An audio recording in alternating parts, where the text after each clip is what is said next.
กราบสวัสดีพ่อแม่พี่น้องทางฝั่งไทยแล้วก็กราบสวัสดีพ่อแม่พี่น้องทางฝั่งลาวเนาะแล้วก็ขอกราบสวัสดีพ่อแม่พี่น้องที่ฮับส้มฮับเบิ่งอยู่ต่างประเทศน้ำพร้อมเนาะพี่น้องเนาะ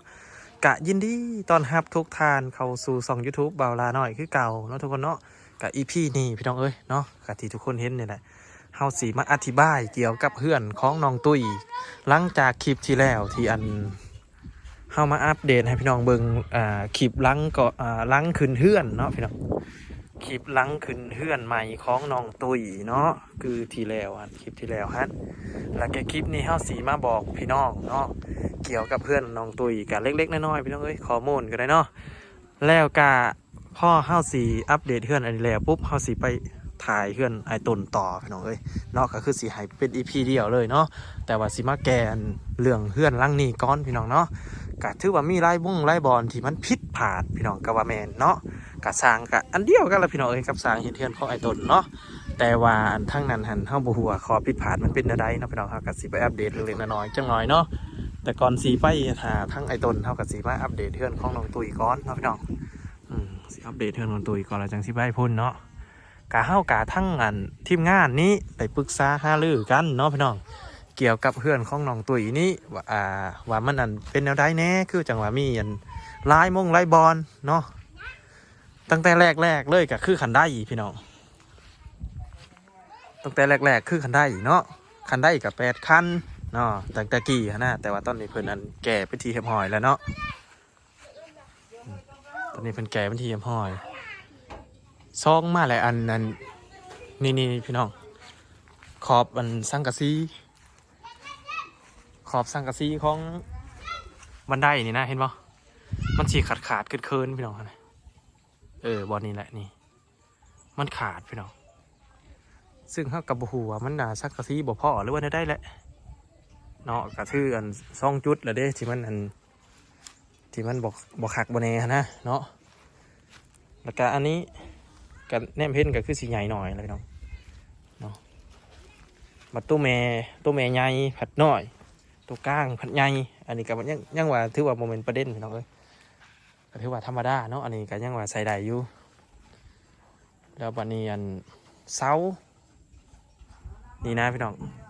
อันนี้ก็คือข้อผิดพลาดพี่น้องเสาของเพื่อนน้องตุ๋ยนี่กับเสาทั้งอันนาในบุควรที่เอาเสาขดมาไหวเนาะพี่น้องเนาะน่าจะเอาเสาซื้อๆพุ่นทางกลางพุ่นเสาซื้อก็เป็นไปได้พี่น้องมันก็ขึ้นกับสางบากแต่ทับอิฐเนาะว่าสางบากให้ทางใดเนาะอันนี้ราคาลักๆเลยก็คือประตูพี่น้องเอ้ยขึ้นไปเบิ่งประตูกันไปที่พาพี่น้องขึ้นไปเบิ่งประตูเนาะลักๆคือประตูเอาไว้อันนี้เพิ่นก่อนตัวเจ้าของเฮือนอยู่ทั้งเทิงพี่น้องก่อนสิไปเบิ่งประตูกะสบายดีน้องตุยก่อนเนาะสบายดีเด้อน้องตุยโอ้มันนี่กะสิได้สอบถามน้องตุยพร้อมเนาะที่เพิ่นนั่นไปเฮ็ดบุญน้ำพ่อน้ำแม่เพิ่นเนาะอันนี้ซื้อนั่นได้นี่ฮะซื้อเวงลืมเลยได้ซื้อพูดหน่อยๆได้พี่น้องเอ้ยเพิ่นซื้อเวงเนาะซื้อเวงสิถามน้องตุยก่อนเนาะก่อนสิมาอัปเดตอันเพื่อนเนาะกับจังได้กับพ่อน้องตุยแล้วก็น้องตุยไปอันเฮ็ดบุญน้ำพ่อน้ำแม่นี่ไปเห็ดแนวใดอยู่ทางคุณไปย่อเขามันอยู่บุคักพี่น้องมุมนั้นมันแดด2มันแนมเห็นอยู่มุมนี้เนาะอยู่มุมนี้แนมเห็นแน่ไปย่อเขานะมีอาจารย์มีพระมีจั่วข้างในบ่ก็คือไปใส่บาตรกับว่าแมนยังไม่ค่ย่าแม่ว่าแม่ค่อยเข้าร่างเพิ่นโอ้ก็คือมีอาจารย์แล้วแม่ของน้องตุยหันไปข่าวลางเพิ่นแล้วแม่น้องตุยว่าได้ไหนน้องหูบ่เพิ่นหายแล้วอยู่เด่นก่อนเพิ่นเป็นได้ก็เพิ่นหายแม่โอ้เพิ่นถามว่าจะเห็นยังเขาแบบไปย่อเขาแล้วเพิ่นหายแม่ของน้องตุยฮะกะกินฮอดน้องตุยกะมาแม่เนาะพี่น้องเอ้ยเพิ่งพอกันเท่านึงเพิ่นนั่นบอกอยู่ว่าเพิ่นนั่นตามน้องตุยอยู่เพิ่นเบิ่งชีวิตน้องตุยอยู่เพิ่นบอกอยู่ว่าอยู่ในเพิ่น พิ่นอยู่วางได้เดินี่ นี่ดิทำไม ป้าบักนาวแตกไปน้องเอ้ย ได้ยินว่าเพิ่นอยู่แถวนี้อันเท่ากับบักนาวแตก เพื่อนตอนนั้นคอยอยู่ อืมบางเทื่อก็อยู่ในเฮือนหลังนั้น นี่ บางเทื่อก็อยู่เฮือนหลังเก่า อันนี้ฮันเฮือนหลังอันนั้นฮะตั้งแต่พ่อแต่แม่เพิ่นบ่ อืม เพิ่นบ่ได้ไปไส บอก อืมโอ้แต่ยานที่บ้านนี้เด้ ว่าไปให้แพ้พอใครว่าอีหยังในตู้คันเจ้าหูบ่หูเลยค่ะว่าให้แพ้ขัดขาดนี่ ให้แพ้ขาด นี่ น้องตุ้ยเอาแพ้ให้เพิ่นบ่ อืม ไม่ใช่แพ้เด้นี่ อยู่ลำเพิ่นพุน้องตุ้ยเอาแพ้ไปผอมเมื่อวานนี่ สิ้นแล้วก็แพ้ ซินกับแพ้แพ้หันให้พอ นี่ ซินนะให้แม่ นี่ เออ โอ้คนอยู่ในนี่พี่น้องเอ้ยขอโทษขออภัยเด้อแม่เด้อเนาะ เห็นเพื่อนตัวนี้กับเพิ่นนั่งให้อยู่นี่ ใช่เพิ่นนางหายอยู่ใช่ อันเด้เพิ่นบอก เพิ่นนางหายอยู่ในต้นอันนี้นี่ นี่ ที่เข้าสร้างเฮือนให้น้องนี่ได้ นี่ อ่าตัว เพิ่นเห็นเบิด โอ้มักนาวแตกพี่น้องเอ้ยอุ้ยย่านเนาะ อืม เขาว่าย่านก็บ่แม่นเพิ่นนางหายเพิ่นน่าจะดีใจอะไร อืม อืม เพิ่นอยากเว้าแต่เพิ่นเว้าบ่ได้ เพิ่นอยากเว้าอยากจ้าอยากอันถามถ่ายรูปปกติแต่ว่าเพิ่นว่าบ่ได้ นี่ เพิ่นได้แต่นั่งเบิ่ง แม่ อ่า เมื่อวานนี้ไปหายจนตาตื้อเบิด น้องตุ้ยก็ให้เมื่อวานนี่ แม่ แล้วเฮ็ดได้น้องตุยจังหูว่าเป็นแม่ของน้องตุยอะ ฮู้ เพิ่นนั่นเพิ่นบอกว่าเพิ่นเป็นแม่น้องตุยบ่ แม่เพิ่นลงหั่นเขารับตาเพอเบิ่งบ่ได้ ถ้ามันบ่จุดเทียน เออต้องก่อนที่เพิ่นจะเข้าร่างน้องแม่น้องตุยก่อนสิเข้าร่างของอันแม่ผู้หนึงหั่น ใช่ไหมครับ ย่ามแม่คำหั่นต้องจุดเทียนก่อน แม่ อืมแม่ของน้องตุยก่อนที่เพิ่นสิเข้าร่างได้เขาต้องจุดเทียนนั่นอนุญาตก่อนเนาะ นี่ เป็นพิ เพิ่ ธี นเดินเด้ เพิ่นจุดเทียนเอิ้นเนาะ แม่ อืมแล้วพอ แล้วก็มือ แม่น้องตุยหันกินข้าวแล้วก็เมื่อ อืม ก็คือรับตาแล้วก็ออกไป แม่ เออแล้วพอน้องตุ้ยเด้เพิ่นได้เขาอยู่บ่ แม่ได้วางน้ ได้เว้านํ อืม แล้วอันขออนุญาตถามเด้อเวลาอันพอของน้องตุ้ยเว้านี่เป็นเสียงของพอของน้องตุ้ยหรือว่าเป็นเสียงของแม่คำ แม่นเสียงผู้หญิงแม่นเสียงผู้ชายแต่ เป็นเสียงผู้หญิง แม่น แต่สำเนียงการเว้านี่เป็นนั่นพอของน้องตุ้ย แม่น คิดว่าประมาณนั้นเนาะ อืม อืมพอของน้องตุ้ยเด้เพิ่นยังอยู่แถวนี้บ่ อยู่ที่นี่ เพิ่นอยู่นำกันนะกับแม่ แม่ เออพี่น้องเอ้ยเพิ่นนั่นเฮาสำรวจบ่แม่นสำรวจพี่น้องสอบถามน้องตุ้ยอิหยังเกิดอิหยังขึ้นเด้ประตูเพิ่นเปิดได้แล้วเนาะเฮาสอบถามน้องตุ้ยอันเรื่องที่เพิ่นไปอันย่อเขาพอย่อเขาแม่หรือว่าไปเฮ็ดบุญน้ำพอน้ำแม่เพิ่นเนาะเพิ่นนั่นหมอทางคันว่าสิเป็นทางงานฝั่งไทยเพิ่นก็สิเว้าเรื่องหมอผีก็ว่าแม่นพี่น้องเอ้ย เนาะได้จุดถอกจุดเทียนอนุญาตให้อันพอกับแม่ของน้องตุยเขาซิ่งล่างก็ว่าแม่นเนาะเพื่ออันสื่อสารกับลูกกับหล้านเพิ่นแต่อันเพิ่นก็เลยว่าน้องตุยเพิ่นว่าเด้ออันนี้เด้อว่า ทุกเทื่อที่เข้ามาเฮ็ดเทือนนี่แม่ของน้องตุยเห็นอยู่ตลอดนั่งเบิ่งอยู่ตลอด แต่เฮากับบ่ฮู้ว่าอันเพิ่นอยู่ไสเนาะเพิ่นอยากเว้าอยากจ้านํแต่ว่าเพิ่นบ่สามารถเว้าได้ แม่ อืมโอ้คันเฮาฮู้ว่าเพิ่นอยู่แถวนี้ก็ขออนุญาตเด้อแม่เด้อเนาะเพิ่นนั่นยังบ่ไปเกิด บอกไม่ได้ไปสายเฮ็ดบุญก็เพิ่นบ่ขึ้นสวรรค์ เฮ็ดบุญนำกับบ่คืน แม่ อืมเพิ่นเป็นอิหยังเพิ่นจังบ่คืนได้ถามเพิ่นอยู่บ่ ถ้าเพิ่นบ่อยากขึ้นอยากเบิ่งลูกอยากเบิ่งหลาน เพิ่นเป็นห่วง แม่ คันเว้าไปภาษาเฮาก็คือเพิ่นมีห่วงเนาะก็คือห่วงลูกห่วงหลานผู้นแหละเบิ่งจนลูกจนหลานใหญ่จนลูกจนหลานนั่นมีครอบมีครัวผู้นแหละแม่นบ่ แม่ เพิ่นจังจะไปเนาะ เนาะ เออพี่น้องเพิ่นบ่ยอมไปเกิดกะว่าแม่นเพิ่นยังห่วงน้องตุยแล้วกันน้องๆของน้องตุยแล้วเพิ่นนั้นดีใจอยู่บ่ลูกได้เฮือนว่าสินี่ได้บอกเพิ่นอยู่บ่ อืม เพิ่นนั้นว่าเพิ่นดีใจอยู่บ่ น้อย อืม ขอบคุณFC นำ เพิ่นเป็นคนขอบคุณบ่ แม่ เออ แต่เฮาบ่ได้ไปเนาะเสียดายเฮาบ่ได้ให้ FC เบิ่งว่านี่เนาะคือเพิ่นเข้าหลังของอันแม่คำขอบใจ FC พร้อมแล้วก็ขอบใจอันผู้ใหญ่ใจดีพร้อมอืมพี่น้องเอ้ยเสียดายเนาะเฮาบ่ได้ไปถ่ายให้พี่น้องเบิ่งเนาะอันนี้ก็แวะสอบถามน้องตุ้ยเล็กๆน้อยๆพี่น้องเอ้ยเนาะนี่แหละถ่ายให้เบิ่งรอบๆก่อนเนาะ มีอ่าวนอน ใช้อ่าวนอนอยู่ไสอ้าวหรือเมียของไอ้ต้นนะ อันนั้นบ่แม่นอ้าวน้องตุ้ยเอ้ยเพิ่นนอนอยู่นี่บ่มุ่งเสียซะโอ้นี่มุ่งพี่น้องนี่เพิ่นเศร้ากลางแล้วนะหรือว่าเพิ่นกูอยู่นี่ เขากลางเต็มขึ้น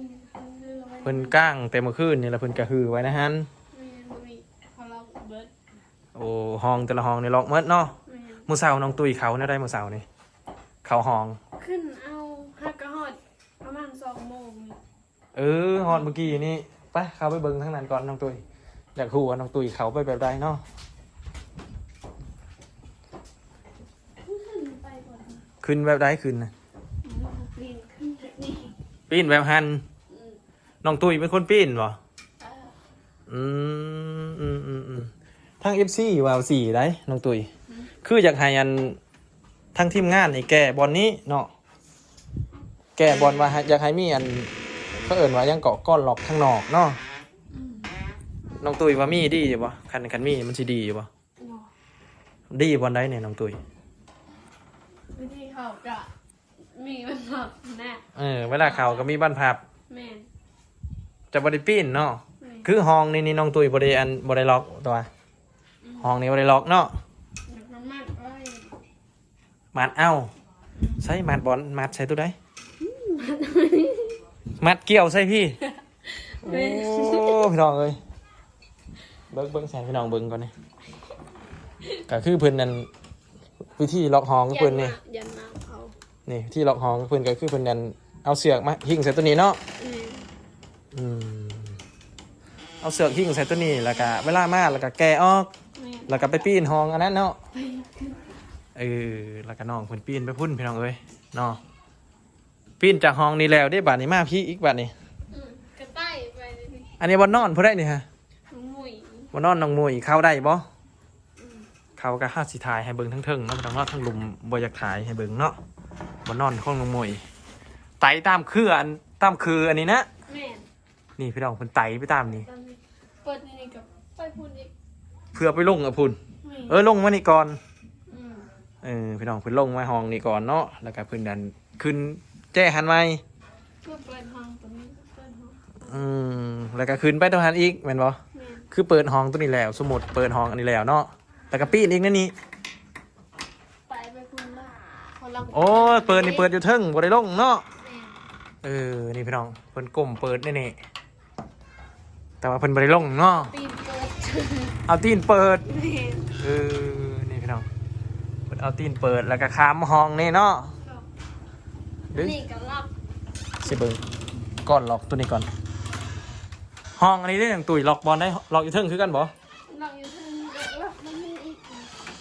ห้องอันนี้ฮันล็อกจักอันเมื่อเช้านี่เมื่อวานนี่ฮะ สองอันนี้เหร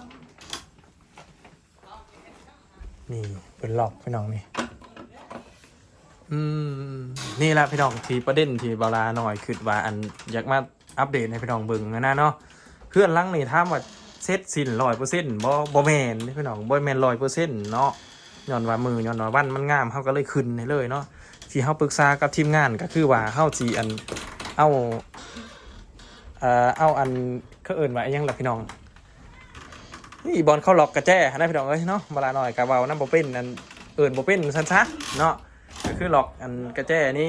มันเป็นห่วงมันเป็นหูเด้พี่น้องบอลเขาเกาะกระแจเข้าไปแล้วก็ล็อกว่าสินะเนาะก็สิได้ซื้ออันมาให้น้องเพิ่นทางทีมงานว่าแต่ว่าตอนนี้บ่ทันได้ซื้อเนาะยังสิมาแก้ไขเด้พี่น้องเนาะก็คือเรื่องดราม่าเฮือนของน้องตุ้ยนี่เฮาพยายามแก้ไขบอลได้ผิดพลาดเฮาจะผ่าแก้ไขพี่น้องเอ้ยเนาะก็มีตั้งแต่ซ้ำนี้แล้วพี่น้องเนาะที่ว่ามาอัปเดตให้พี่น้องเบิ่งเฮือนของน้องตุ้ยหลังเพิ่นขึ้นเฮือนใหม่เนาะเฮาก็บ่ได้ปะบ่ได้ทิ่มพี่น้องบ่แม่นว่าอันแล้วเฮาไปเลยบ่เนาะบอลได้เฮามาแก้ได้เฮาจะแก้ให้พี่น้องเนาะก็คือหลังคาบนนี้อันบอลเห็นหูนะพี่น้องต้องหูนะมันบ่ได้หัวเด้อเนาะสอบถามเพิ่นไปที่เรียบร้อยแล้วพี่น้อง นี่แหละพี่น้องวันนี้บาลาน้อยออกบ่ได้พี่น้องเอ้ยเนาะบ่ฮู้ว่าน้องตุ้ยหรือว่าบ่าวสัญญาเพิ่นเป็นคนหลอกอันนี้พี่น้องตายโหงแล้วครับพี่น้องเอ้ยเนาะ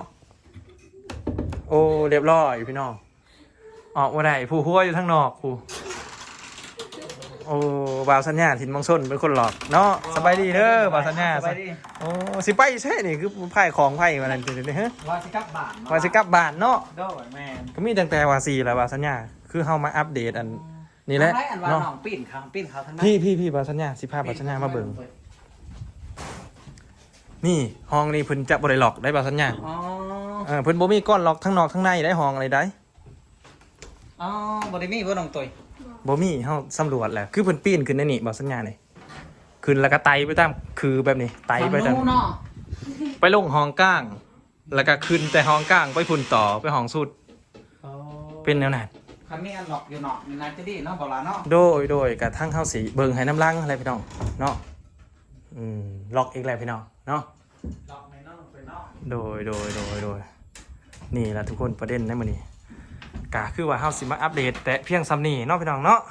จังได้กะเฮาพอกันใหม่ในคลิปหน้าจังได้กะฝากทุกคนไปติดตามคลิปหน้าเนาะคลิปนี้เฮาสิมาอัปเดตเรื่องน้องตุ้ยให้เบิ่งซ้ำนี้ก่อนแล้วก็มาสีแจ้งประเด็นที่อันบ่มีก้อนล็อกประตูนี่แหละเนาะหลายคนก็เพิ่นกระถามกันเข้ามาว่าคือบ่เฮ็ดให้เรียบร้อยเนาะพี่น้องเฮาพยายามตามแก้เนาะพี่น้องเนาะ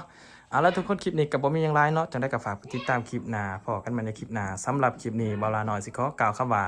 สบายดีพี่น้อง